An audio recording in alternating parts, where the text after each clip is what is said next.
Salahuddin Ayyubi. Name and lineage. The real name of Salahuddin Ayyubi was Yusuf bin Ayyub. What was the real name? Yusuf bin Ayyub. Very good. He came to be known as Ayyubi because of his father. Salahuddin was his title. He was born in 1137 AD in the city of Tikrit in Iraq.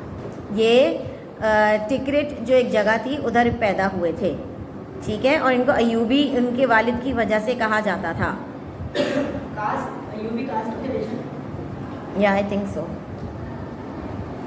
Education and training. अच्छा, हर जो भी बड़े आदमी का, अजीम आदमी का हम पढ़ते हैं, उनकी एजुकेशन, पढ़ाई और ट्रेनिंग, ये दोनों चीज़ों के बारे में ज़रूर बताया जाता है। और ये इस वजह से बताया जाता है कि यही दो चीज़ें हैं जो हमको एक आम आदमी से एक ख़ास आदमी बनाता है। पढ़ाई, तालीम और ट्रेनिंग। ट्रेनिंग का मतलब कि हमको ट्रेन किया जाए कि चुप करो, अपने आप पे कंट्रोल करो, भूख पे रोको। हमारा मज़हब भी यही सिखाता है कि किसी को तकलीफ़ मत दो। अब दिल तो चाहता है ना कि कोई गाली दे रहा है तो कस के लगा दो एक, हाँ या नहीं। कल मैं बहुत अपसेट थी, मेरा दिल चाह रहा मैं आप सबको पिटाई कर दूं। मैंने किसी एक बच्चे को भी हाथ लगाया। अब आप सोचें मैंने कितना सेल्फ कंट्रोल किया। और ये होती है ट्रेनिंग कि आप अपने आप को कंट्रोल करें। तो हर उसमें बताया जाता है कि उस बंदे का क्या ट्रेनिंग हुई है और क्या एजुकेशन हुई है। यही दो चीज़ें हैं जो हमको आम आदमी से अलग करती हैं और हमको उस आम आदमी से बेहतर बना देती हैं। Salahuddin Ayyubi acquired his education from mosques and madaris, that is the religious centers, in the cities of Damascus and Baalbek.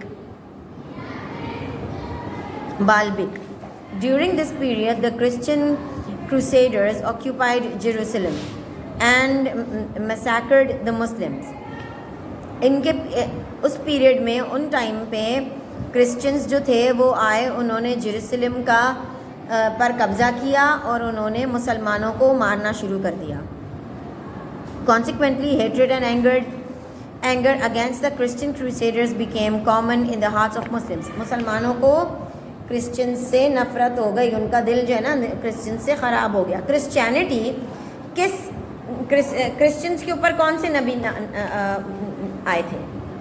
हज़रत ईसा अलैहिस्सलाम। हज़रत ईसा को इंग्लिश में क्या बोलते हैं? क्रिश्चियंस क्या बोलते हैं? Jesus Christ. क्राइस्ट से वर्ड निकला है क्रिश्चियन, क्राइस्ट से क्रिश्चियन वर्ड निकला है, ठीक है।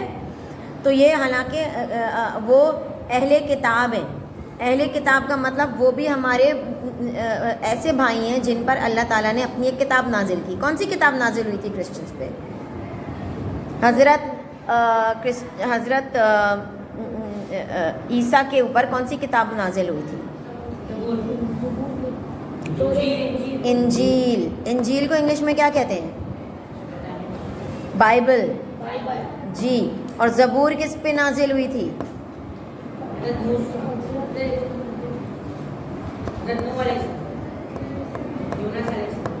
दाऊद, हज़रत दाऊद अलैहिस्सलाम पे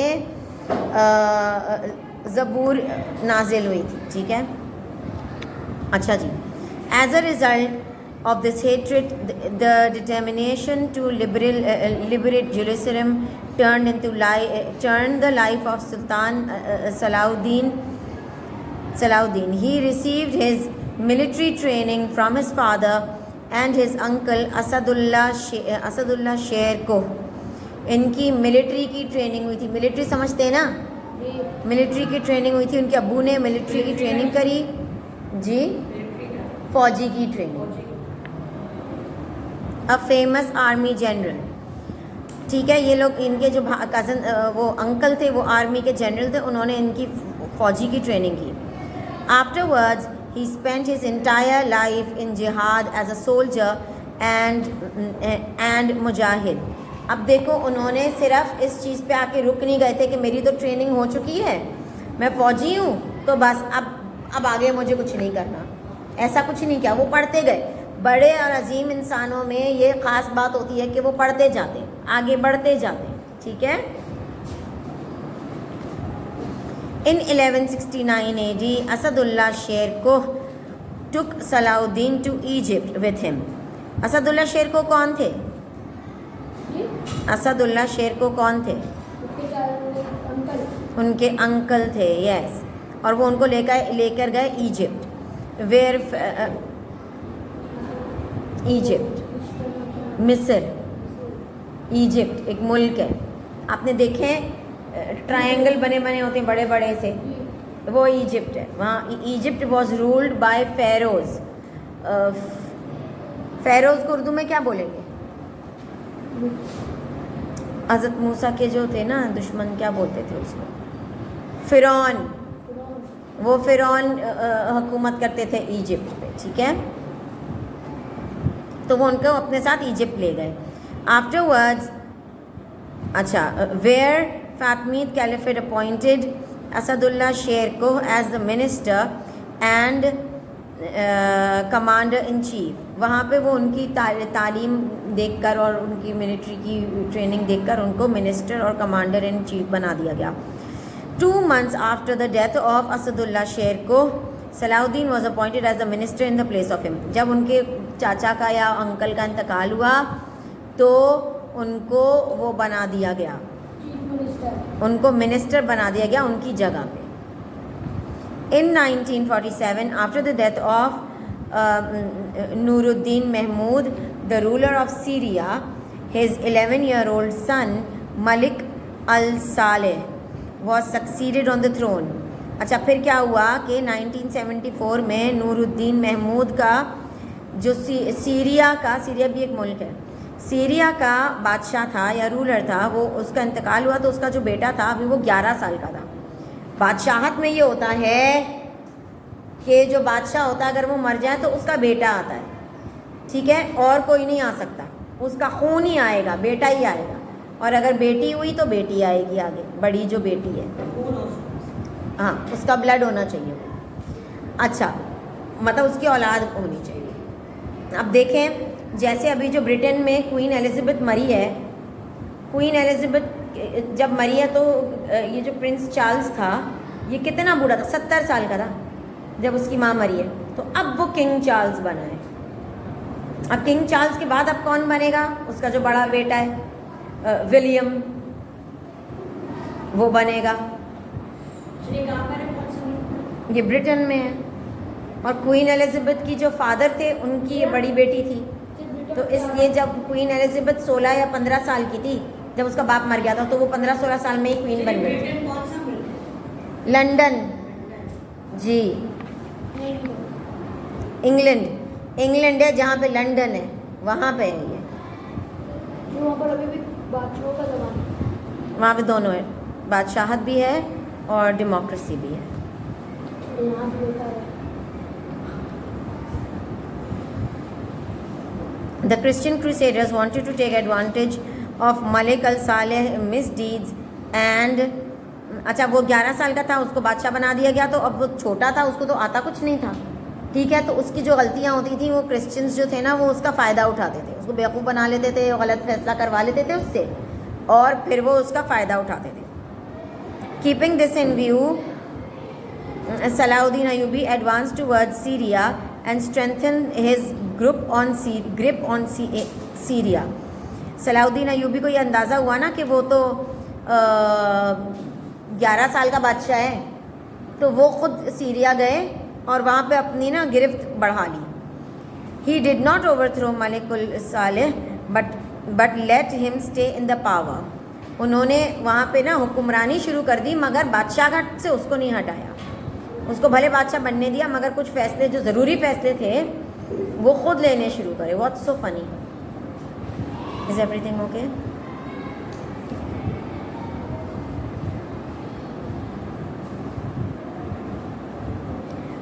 अच्छा जी, in 1182 AD, after the death of Malik al-Saleh, all the states of Islamic empire acknowledged Sultan Salahuddin as the ruler. अब जब थोड़े दिनों बाद वो वो था ना सालेह, मलिकुल सालेह, वो उसका इंतकाल हो गया, तो उसके बाद सब ने उन्हीं को ही रूलर एक्सेप्ट कर लिया। किसको? सलाउद्दीन अयूबी को ही एक्सेप्ट कर लिया वो ruler. Freedom of Jerusalem, crusader rulers Reynold was constantly violating treaties with the Palestinian Muslims। अब फ़लस्तीन और ये जो थे ना इसराइल समझ लें आप, ठीक है, जहाँ पे जेरूसलम है, वहाँ का जो रूलर था वो रेनल्ड्स नाम था उसका, वो कोई भी मुआहिदा ना एक्सेप्ट नहीं करता था। रूलर बादशाह होता है जी, रूलर बादशाह होता है। तो वो कोई भी जब कहता है कि हम लोग अगर जैसे ट्रीटी ऑफ हुदैबिया हुई थी कि भाई 10 साल तक कोई नहीं लड़ेगा, मगर वो वायलेट हो गई कि नहीं, तो फिर 3-4 साल में फिर लड़ना शुरू हो गए, है ना। तो उन्होंने वादे को खिलाफी की ना। इसी तरह फ़लस्तीन से जो भी वादा मुसलमानों से करते वो खिलाफ कर देता था, ख़त्म कर देता था खुद ही। And was involved in the massacre of Muslims, मुसलमानों को मारने का बस था उन लोगों को। सबसे पहला हमारा क़िबला क्या था?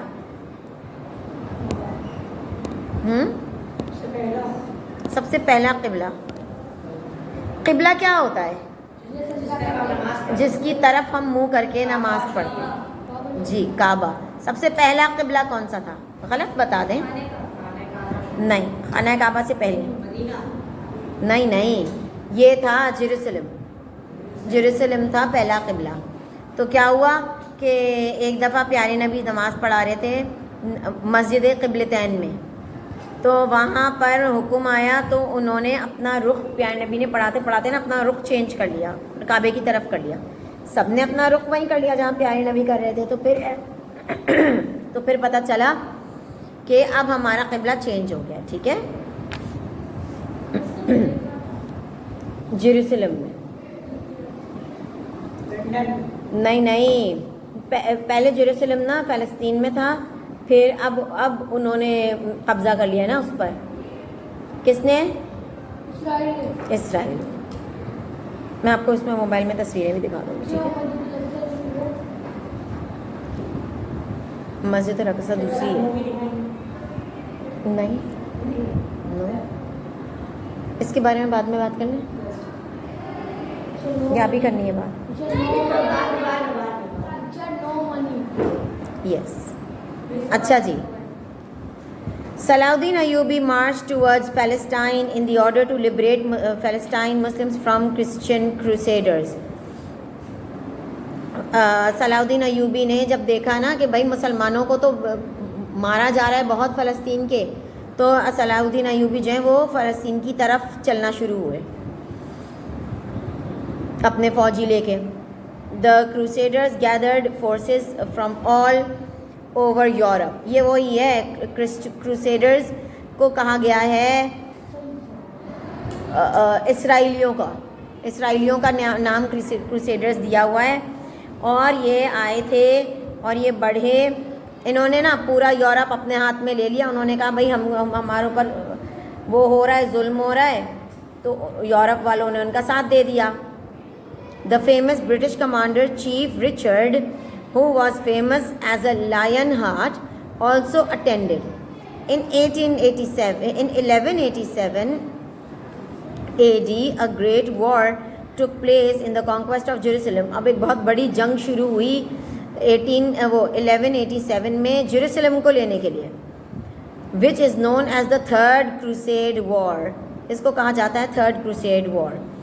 Sultan Salahuddin Ayyubi was victorious in this battle and the united forces of Crusaders were defeated. इनकी जो इन्होंने जो है ना सलाहुद्दीन अयूबी ने ये जंग जीती और उनको हार हुई। क्रूसेडर्स को, फ़लस्तीन को, उसको इसराइल को हार हुई। फ़लस्तीन was liberated from the control of Crusaders. The Sultan announced a great amnesty for all Christians of Palestine and imposed jizya tax on their youth soldiers. He paid himself the jizya for their old and disabled people. Many Christians converted to Islam because of Sultan's benevolence. सुल्तान अयूबी बहुत benevolent थे, एहसान करने वाले थे, माफ़ करने वाले थे। तो उन्होंने उनके इस बिहेवियर को देख के बहुत सारे जो गैर मुस्लिम थे उन्होंने मज़हब कबूल कर लिया। क्रिश्चियंस जो थे वो मुसलमान हो गए। मॉरल एंड कैरेक्टर, उनका कैरेक्टर कैसा था, मॉरल कैसा था। हम ये सब पढ़ क्यों रहे हैं? समझने के लिए, इसको फॉलो करना, इसको फॉलो करना, इसको समझना, ये सब हिस्ट्री थी तो हम इसको क्यों पढ़ रहे हैं? जान लिया, फिर अब हम क्या करेंगे? हमने जान लिया उन्होंने ये किया था, आगे और बच्चों को बताएं। उन बच्चों का क्या फ़ायदा होगा? पहले अपना फ़ायदा तो बताओ। हम लोग पढ़ेंगे, पढ़े लिखे, इसको पढ़ेंगे, समझेंगे, आगे कैसे बढ़ेंगे? सलाउद्दीन के कोई ऐसा ख़त तो है नहीं जिसको हमने ले जाके आगे देना है, तो हम ये इनको क्यों पढ़ रहे हैं? सलाउद्दीन अयूबी को हमें पता चले बारे में मालूमात हो रही है। मालूमात से हमें क्या मिलेगा? क्या फ़ायदा है इनकी मालूमात लेके? हम इसके बाद बता के चैप्टर खत्म कर देंगे। नहीं, फजूल बात नहीं करें। मैं जो पूछ रही ये चैप्टर का हिस्सा है, मुझे बताएं। हमने फरीदुद्दीन गन शकर भी पढ़ा, हज़रत आयशा सिद्दीक़ा भी पढ़ा। ये हम इन लोगों को क्यों पढ़ रहे हैं? और आगे हम अल्लामा इब्ने खल्दून भी पढ़ेंगे। तो हो गया इनके साथ, फिर अब हम क्या करें? हमें क्या फ़ायदा है? आप ये बताएं, हमें क्या फ़ायदा है? हम क्यों पढ़ रहे हैं?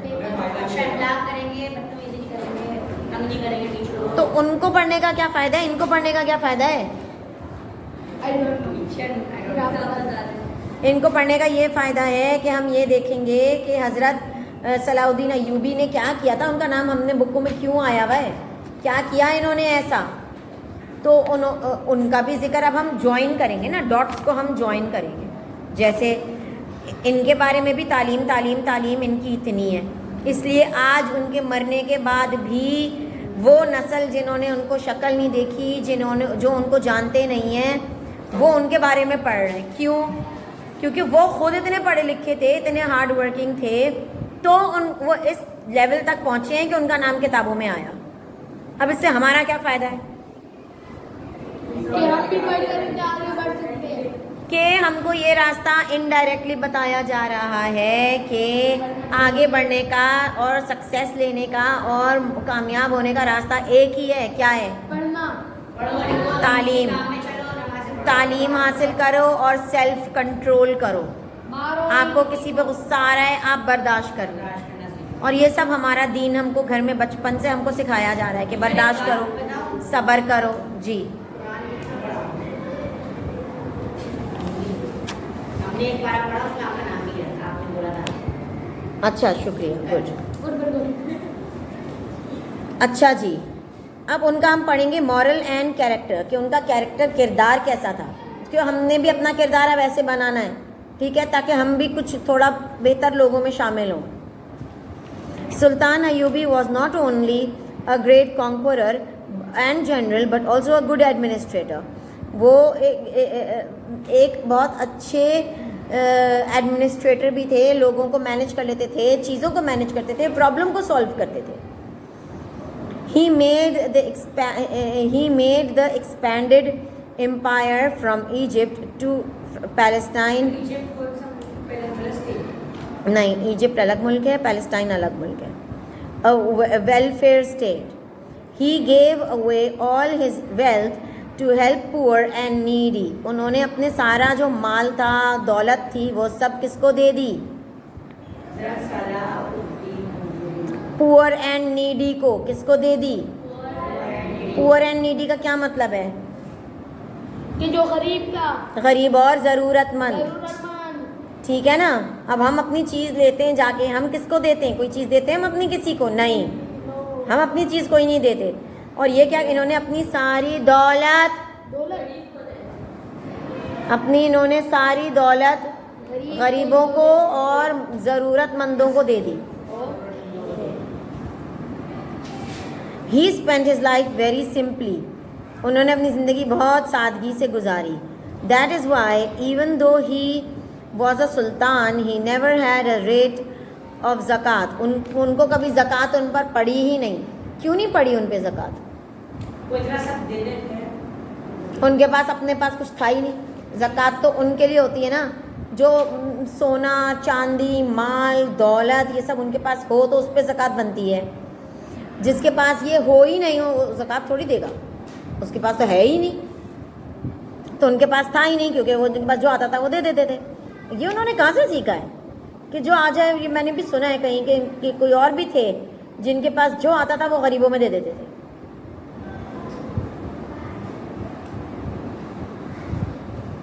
मोबाइल से लगा हुआ है। ऐसे कौन सी शख्सियत थे वो? जो खाना आता होगा ऐसे कौन से शख्सियत थे वो जिनके पास जो आता था वो अपने पास नहीं रखते थे, फौरन गरीबों में ज़रूरतमंदों में दे देते थे? नहीं, कौन थे वो आदमी? हजरत सबसे पहले आदमी ऐसे कौन थे? प्यारे नबी मोहम्मद सल्लल्लाहु अलैहि वसल्लम से ही तो हमने सीखा है ये कि भाई जो आया दे दिया, जो आया। खुद अपने पेट में रोटी नहीं है, मगर अगर कुछ आई है रोटी तो अगर कोई दरवाजे पे आ गया सवाली तो उसे दे दी, खुद नहीं खाई बैठ के। और इन्होंने भी यही किया। तो इन्होंने किसके फुटस्टेप्स फॉलो किए? नबी सल्लल्लाहु अलैहि वसल्लम के फुटस्टेप्स फॉलो किए। आप लोगों को तो फौरन क्लिक होना चाहिए कि हम तो प्यारे नबी के उम्मत ही हैं भाई।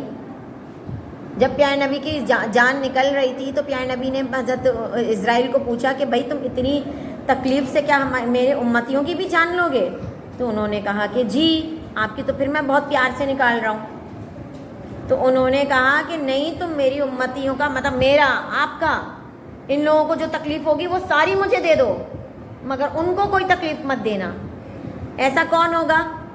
ऐसे तो हमारे माँ बाप भी नहीं होंगे जो कहेंगे हमारे बच्चों को कोई भी तकलीफ़ ना दो, हमें दे दो। वो तो कहेंगे कोई नहीं, इसको इसके हिस्से का मिले फिर ही ठीक होगी ये। हाँ या नहीं?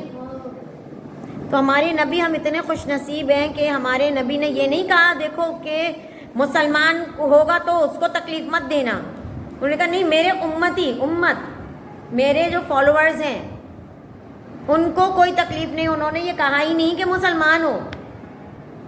आप ये सोचें, जब उन्होंने हमारे नबी ने हम ये फ़र्क नहीं किया मुसलमान और हिंदू में और इसमें जो ईमान लाए नहीं लाए, और हम कैसे हैं? हम तो उनके जूते की खाक के बराबर भी नहीं हैं। हमें तो फ़ौरन उनका, हम लोग तो इतने खुश नसीब हैं। हज़रत ईसा ने ये दुआ की थी और नबी दुआ करते थे कि हमें उम्मत मुस्लिमा बना दे, हमें प्यारे नबी की उम्मत बनाइए अल्लाह पाक को। तो फिर हज़रत ईसा की दुआ कबूल हुई है कि उनको भेजा जाएगा प्यारे नबी की उम्मतियों में। हम इतने खुश नसीब हैं, जो हम नहीं कहते एक बादशाह का बच्चा बादशाह का बेटा, क्या हम तो बादशाहों से भी ज़्यादा खुश नसीब हैं कि हमारी सारी तकलीफ़ें हमारे प्यारे नबी ने अपने ऊपर ले ली कि हम मेरे उम्मतियों को, मुझको, मारिया को, आसिफ को तकलीफ़ ना हो, हमज़ा को कोई तकलीफ़ ना हो, असफिया को, आप लोगों को कोई तकलीफ़ ना हो। सारी दुख तकलीफ़ें मुझे गुजारो उसमें से। सोचें, शुक्र अल्हम्दुलिल्लाह पढ़ें, शुक्र अल्हम्दुलिल्लाह कि हम प्यारे नबी की उम्मती हैं।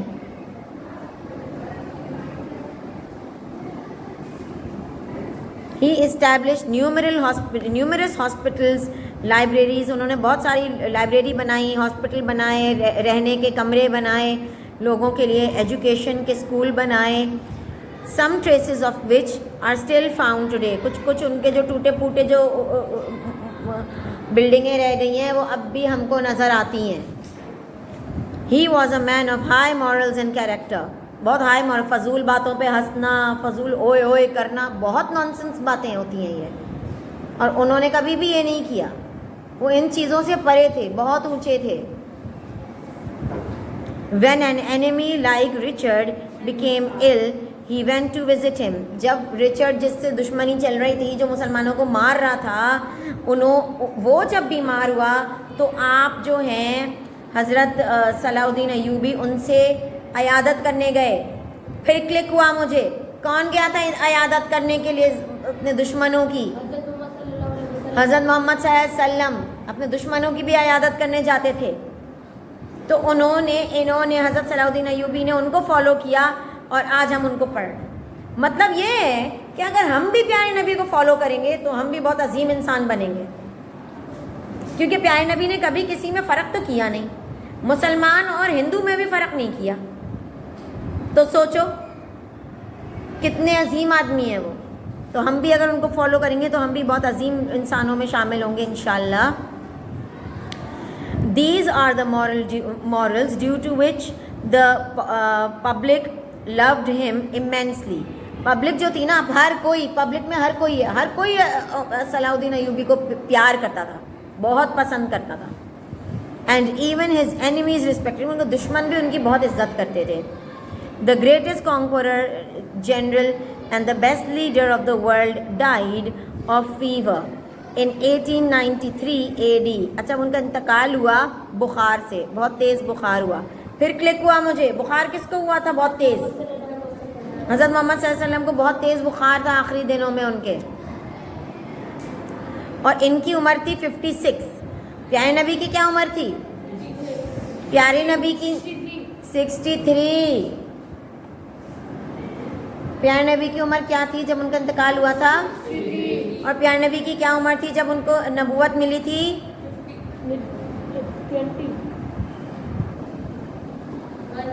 40 ईयर्स। बेटा ये हम लोग कैसे मुसलमान हैं? आप लोग कैसे उम्मती हैं? हम लोग कैसे उम्मती हैं?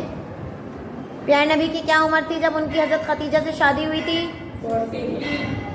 शादी जब हुई थी हज़रत खतीजा से 25।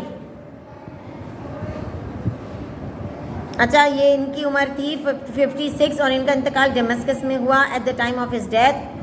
हिज टोटल प्रॉपर्टी वाज, जब इनका इंतकाल हुआ तो उनकी जो जितना उनके पास सामान था उसमें से बस एक कोट निकला था, एक घोड़ा निकला था, 1 दीनार था और 36 दिरहम्स थे। बस ये था उनके पास टोटल। उनके पास कुछ था ही नहीं जो वो देते किसी को। समझ आई?